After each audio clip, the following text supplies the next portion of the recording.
বর্তমান যুগে দাঁড়িয়ে কাজকর্ম এবং দৈনন্দিন জীবনে আমাদের পুষ্টি খাবার এবং ডিপ্রেশন, মানসিক এবং শারীরিক একাধিক প্রবলেমের কারণে নিজেদের শরীরের দিকে আমরা খেয়ালই দিতে পারি না যথাযথভাবে।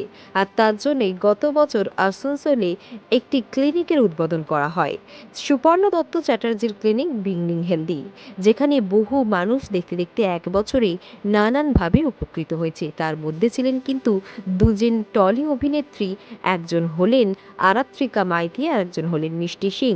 এবং সকলের উপস্থিতিতে তাদের এই এক বছরের যে অ্যানিভার্সারি এবং যাত্রা উদযাপিত করলো তারা। দেখুন সেই ছবি।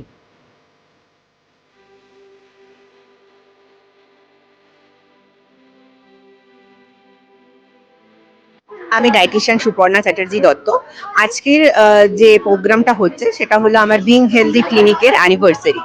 তো বেসিক্যালি করোনার সময় থেকে আমি একটা অনলাইন কনসালটেশন স্টার্ট করেছিলাম। আর অফলাইন কনসালটেশনটা জাস্ট স্টার্ট হয়েছে 1 বছর হলো আসানসোলে। তো সেটারই অ্যানিভার্সারি উপলক্ষে আমার পেশেন্টরা এসছে। তো খুবই হ্যাপি আমি, আমার পেশেন্টরা এত দূর দূর থেকে এসছে এখানে। সেলিব্রিটি মিষ্টি সিং বা আরাত্রিকা এসছে, আরাত্রিকা মাইতি আপনারা অনেকেই দেখেন। তো তারা সবাই আমার পেশেন্ট, আমার কাছে ওই পারপাসে এসছে। আর তাছাড়া আমার পেশেন্টরাও এসছে অনেক দূর দূর।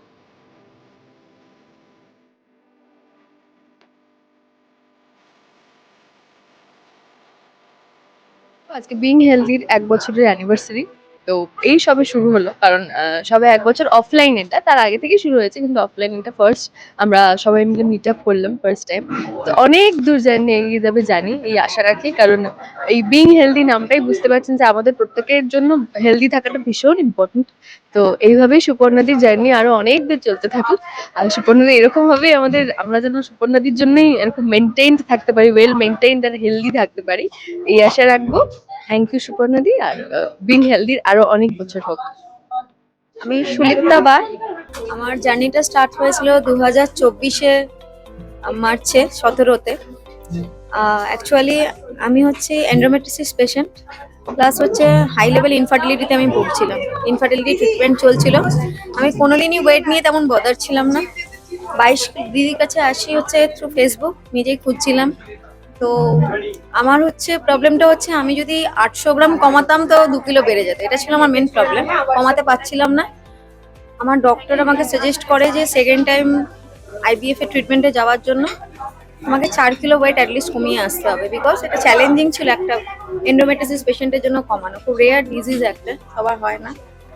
প্রচুর হরমোনাল থেরাপিতে প্রচুর ওয়েট গেইন করছিলাম। তো সাডেনলি দিদির হাত ধরি। দিদি আমাকে বলেছিল তোমারটা অন্যদের থেকে অনেক বেশি চ্যালেঞ্জিং হবে, বিকজ তোমার প্রচুর মেডিসিনস চলে, হরমোনাল মেডিসিনস চলে।